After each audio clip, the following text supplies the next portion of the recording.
আসসালামু আলাইকুম। ওয়ালাইকুম আমার আসসালাম। নাম সুচি আক্তার। আমি লালমাটিয়া মহিলা কলেজে পড়াশোনা করছি। শায়েখ সাহেবের কাছে আমার ছোট দুটা প্রশ্ন থাকবে। একটা হচ্ছে যে আমাদের মোহাম্মদপুরের মেয়েদের নিরাপত্তা নিয়ে আপনার কোনো পরিকল্পনা আছে কিনা, প্লাস হচ্ছে যে আমাদের যে শুধু যে পুরুষ যে বেকারত্বই আছে এমনটা না, মহিলাদের বেকারত্ব প্লাস হচ্ছে কর্মসংস্থান নিয়ে, আর হচ্ছে আপনার উদ্যোক্তা হিসেবে আপনার কোনো আছে কিনা, পরিকল্পনা আছে কিনা, যদি থাকে সেটা আপনি বলতে পারেন আর কি। হ্যাঁ, নারীর বেকারত্ব এবং নারীর নিরাপত্তা, নারীর কর্মসংস্থান এবং নারীর নিরাপত্তা, এই দুটো প্রসঙ্গ এসেছে বোনের প্রশ্ন থেকে।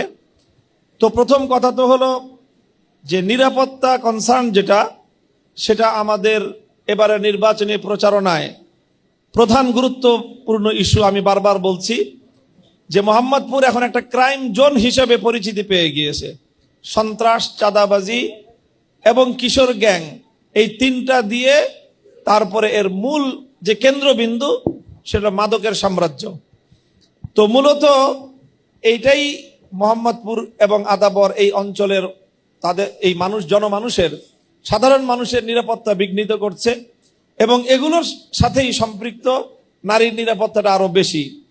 যখন যেখানে ক্রাইম হয় সেখানে ক্রাইম জোনে একজন পুরুষ যতটা অনিরাপদ, একজন নারী স্বাভাবিকভাবে তার চেয়ে আরো বেশি অনিরাপদ। আমি যখন এলাকার নিরাপত্তা নিশ্চিত করতে পারবো, তো সেই নিরাপত্তাটা যেমন পুরুষকে ফ্যাসিলিটি দিবে এবং তার জন্য একটা নিরাপদ এলাকা উপহার দিবে, স্বাভাবিকভাবে নারীর জন্য সেটা আরো বেশি গুরুত্বের সাথে নারীর নিরাপত্তার বিষয়গুলিকে আমরা অগ্রাধিকার দিব ইনশাল্লাহ। এবং আমি এটা কথা দিতে পারি, আমার প্রত্যয় এবং আমার প্রত্যাশা যে ইনশাল্লাহ মোহাম্মদপুরের এই যে নিরাপত্তা জনিত যেই সংকট আছে, এই নিরাপত্তা জনিত সমস্যাটাকেই ফার্স্ট প্রায়োরিটি বেসিস আমার সমস্যা সমাধানের ক্ষেত্রে এটা সর্বাগ্রে এটা প্রাধান্য পাবে ইনশাল্লাহ। আর দ্বিতীয় হলো নারীর কর্মসংস্থানের যে বিষয়টা এসেছে।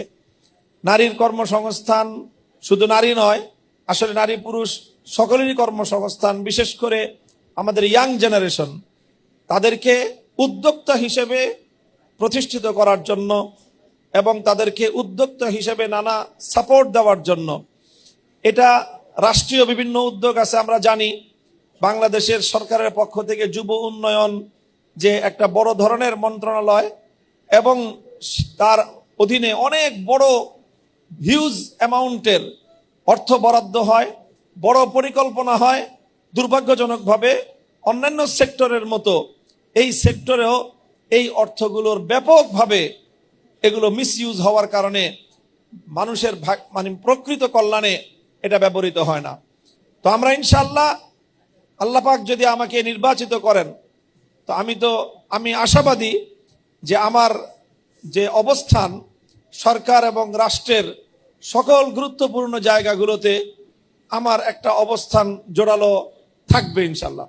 সেই জায়গা থেকে আমি এটা আশাবাদী এবং আমি কথাও দিতে পারি যে এই যুব উন্নয়ন সহ এই জাতীয় যে সকল সরকারের জনসম্পৃক্ত যে বিভাগগুলো আছে, সেখানকার যে প্রকল্পগুলো, সেই প্রকল্পগুলোকে মোহাম্মদপুর এবং আমার নির্বাচনী আসনের এই ধরনের যারা উদ্যোক্তা হতে চায় সেরকম ছেলে মেয়েদেরকে, ইয়াং জেনারেশনের মধ্য থেকে তাদেরকে বাছাই করে তাদেরকে সেই যুব সরকারি বিভিন্ন কর্ম পরিকল্পনার আওতায় তাদেরকে নিয়ে এসে এবং সেখান থেকে অনেক সময় ফান্ডিংও করা হয় সরকারের পক্ষ থেকে, সেই ফান্ডিংগুলো নিশ্চিত করব এবং কর্মসংস্থানের ক্ষেত্রে আমার বড় ধরনের উদ্যোগ থাকবে ইনশাআল্লাহ।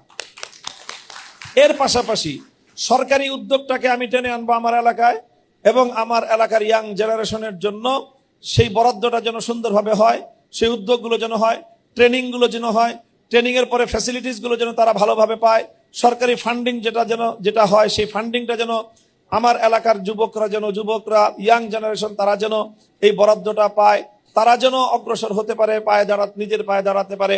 সেই ক্ষেত্রে সরকারি বাজেটকে যেরকম সরকারি পরিকল্পনার আওতায় যেরকম নিয়ে আসব, পাশাপাশি আমাদের ব্যক্তি উদ্যোগেও আমাদের অনেক সোশ্যাল ওয়ার্ক রয়েছে, ওয়েলফেয়ার অনেক প্রতিষ্ঠান আমাদের আছে, সেই সকল প্রতিষ্ঠানগুলোর আওতায়ও আমরা যুব উদ্যোক্তা তৈরি করার জন্য বিভিন্নমুখী প্রশিক্ষণ এবং সাপোর্টিং প্রোগ্রাম হাতে নেব ইনশাআল্লাহ।